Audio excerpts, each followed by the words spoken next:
Good morning ছাত্ৰ-ছাত্ৰীসকল, আমি এই ভিডিঅ'টোৰ জৰিয়তে তোমালোকৰ পঞ্চম শ্ৰেণীৰ আমি আৰু আমাৰ পৰিৱেশ নামৰ কিতাপখনৰ পাঠ নম্বৰ 5 সম্পদৰ সংৰক্ষণ নামৰ পাঠটোৰ দ্বিতীয় খণ্ডটি আলোচনা কৰিব লৈছোঁ। আহা আমি আলোচনাটি আগবঢ়াই নিওঁ। গছ-গছনি আৰু প্ৰাণীবোৰ থাকিলেহে মানুহ জীয়াই থকাৰ বাবে উপযুক্ত পৰিৱেশ থাকিব। সেয়েহে বনজ সম্পদসমূহ সংৰক্ষণৰ বাবে চৰকাৰৰ ফালৰ পৰা যথেষ্ট গুৰুত্ব আৰোপ কৰা হৈছে। চৰকাৰে এই বনজ সম্পদসমূহ ৰক্ষণাবেক্ষণ আৰু সংৰক্ষণৰ উদ্দেশ্যে কিছুমান গছ-গছনি, বন্যপ্ৰাণী, চৰাই-চিৰিকটি আদিৰে ভৰি থকা অঞ্চলত ক্ৰমে সংৰক্ষিত বনাঞ্চল, অভয়াৰণ্য, ৰাষ্ট্ৰীয় উদ্যান, পক্ষী উদ্যান আৰু উদ্ভিদ উদ্যান হিচাপে স্বীকৃতি দি এই বনজ সম্পদসমূহ সংৰক্ষণ কৰাৰ ব্যৱস্থা কৰিছে। সংৰক্ষিত বনাঞ্চলসমূহত থকা উদ্ভিদ আৰু বন্যপ্ৰাণীসমূহৰ সুৰক্ষাৰ দায়িত্ব বন বিভাগে লয়। এই অঞ্চলসমূহ বন্যপ্ৰাণীৰ আৱাসস্থল হ'বলৈ খাদ্য, পানী আৰু বাসস্থান যথেষ্ট পৰিমাণে থাকিব লাগিব। তেতিয়াহে এই অঞ্চলসমূহত জৈৱ বৈচিত্ৰ্যৰ সৃষ্টি হোৱাটো সম্ভৱ। এতিয়া আমি জানিব লাগিব জৈৱ বৈচিত্ৰ্য মানে কি?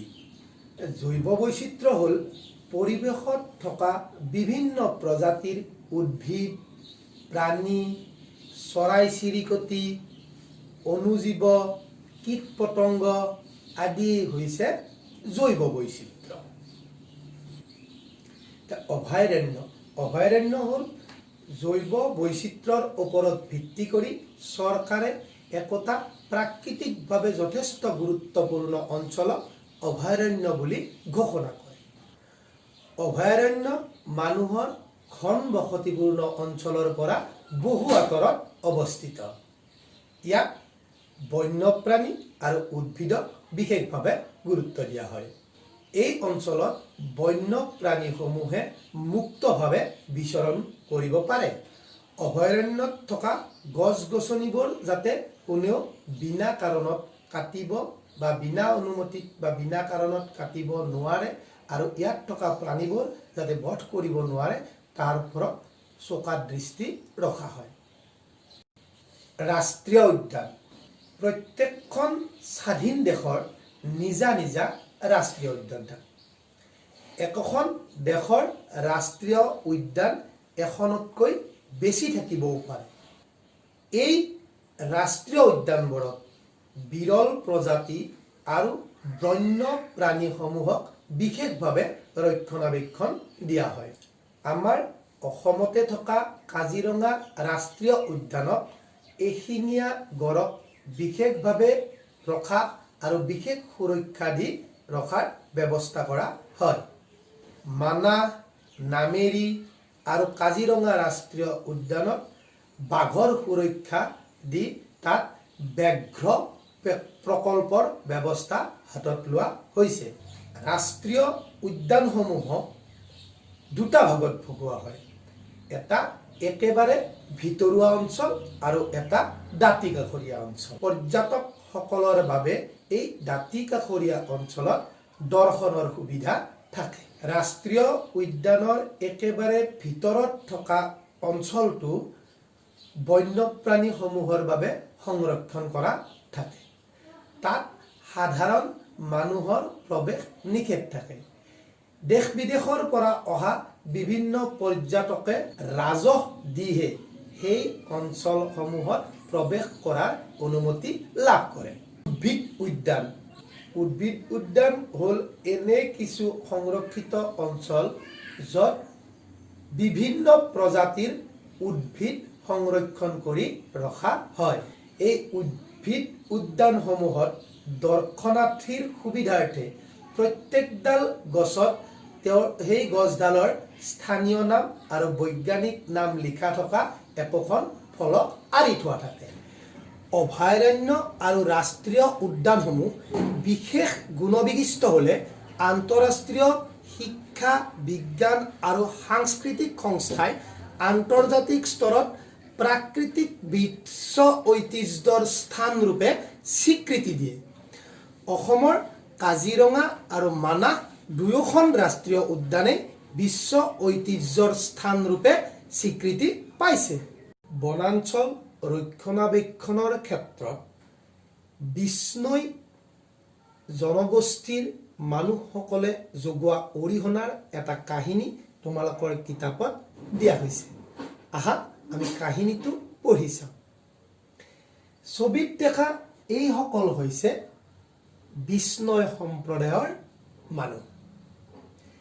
এওঁলোকে বসবাস কৰিছিল ৰাজস্থানৰ যোধপুৰৰ এখন গাঁৱত।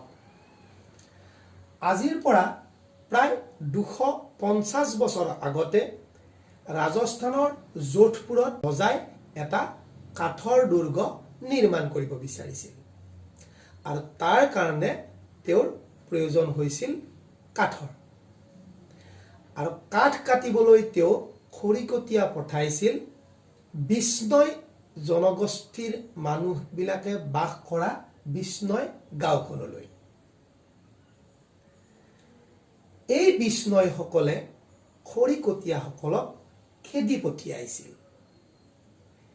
এই কাৰ্যত ৰজা খঙাল হৈ উঠিছিল আৰু খৰিকটীয়াসকলৰ লগত সৈন্য সামন্ত পঠিয়াই দিছিল। এই কথাটো গম পাই বিষ্ণই সম্প্ৰদায়ৰ গাঁওখনৰ সকলো মানুহ ওলাই আহিছিল আৰু খৰি কটাৰ বিৰুদ্ধে বা গাছ কটাৰ বিৰুদ্ধে তেওঁলোকে প্ৰতিবাদ কৰিছিল। আৰু কেনেকৈ প্ৰতিবাদ কৰিছিল? তেখেতসকলে প্ৰত্যেকে একোজোপাকৈ গছত সাৱটি ধৰিছিল আৰু সৈন্য সামন্ত আৰু খৰিকটীয়াসকলক কৈছিল যে তোমালোকে প্ৰথমতে আমাক কাটা, তাৰ পিছতহে গছ কাটিব পাৰিবা। সৈন্য সামন্তসকলৰ সেনাধ্যক্ষজনে এই বিষ্ণই সম্প্ৰদায়ৰ মানুহসকলৰ এনেকুৱা কাৰ্যত বেয়া পাইছিল, এনেকুৱা প্ৰতিবাদত বেয়া পাইছিল আৰু তেওঁ সৈন্য সামন্তবিলাকক আদেশ দিছিল তেওঁলোকক মাৰি পেলাবলৈ। কথামতে কাম হৈছিল। বহুত বিষ্ণই সম্প্ৰদায়ৰ মানুহক হত্যা কৰা হৈছিল। এই হত্যাকাণ্ডত 360 জন বিষ্ণই জনগোষ্ঠীৰ মানুহ নিহত হৈছিল। ইয়াকে দেখি খৰিকটীয়াসকলে মনত দুখ পাইছিল আৰু তেওঁলোকে গছ নকটাৰ সিদ্ধান্ত লৈছিল। কথাটো ৰজাই গম পাই তেওঁ নিজেও অনুতপ্ত হৈছিল আৰু নিজেই সেই গাঁৱলৈ আহি বাকী মানুহখিনিৰ ওচৰত ক্ষমা ভিক্ষা কৰিছিল।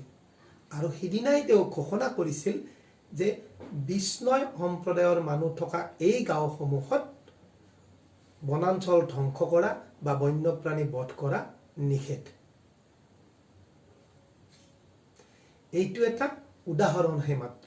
এনেকুৱা ধৰণৰ বিভিন্ন ঘটনা আছে। বিভিন্ন জনগোষ্ঠীৰ মানুহে আজিও বনাঞ্চলসমূহ ৰক্ষণাবেক্ষণ দি আহিছে। পৰিৱেশ সংৰক্ষণৰ সজাগতা আনিবলৈ জনসাধাৰণে কিছুমান ব্যৱস্থা হাতত লৈছে। এই ব্যৱস্থাসমূহ হৈছে 2 ফেব্ৰুৱাৰীত প্ৰকৃতি সংৰক্ষণৰ বাবে বিশ্ব জলাহ দিৱস পালন কৰা হয়। ঠিক সেইদৰে পৃথিৱীৰ উপৰিভাগ সেউজীয়া কৰি ৰখাৰ স্বাৰ্থত প্ৰতি বছৰে 21 মাৰ্চ তাৰিখটো বিশ্ব বন দিৱস হিচাপে পালন কৰা হয়। প্ৰতি বছৰৰ 22 মে তাৰিখটো বিশ্ব জৈৱ বৈচিত্ৰ্য দিৱস হিচাপে পালন কৰা হয়। মানুহৰ মাজত বন্যপ্ৰাণী সংৰক্ষণৰ বাবে সজাগতা আনিবলৈ প্ৰতি বছৰৰ অক্টোবৰ মাহৰ প্ৰথম সপ্তাহটো বিশ্ব বন্যপ্ৰাণী সপ্তাহ হিচাপে পালন কৰা হয়। এই পৃথিৱীখন কেৱল মানুহৰেই যে বাসস্থান সেয়া নহয়।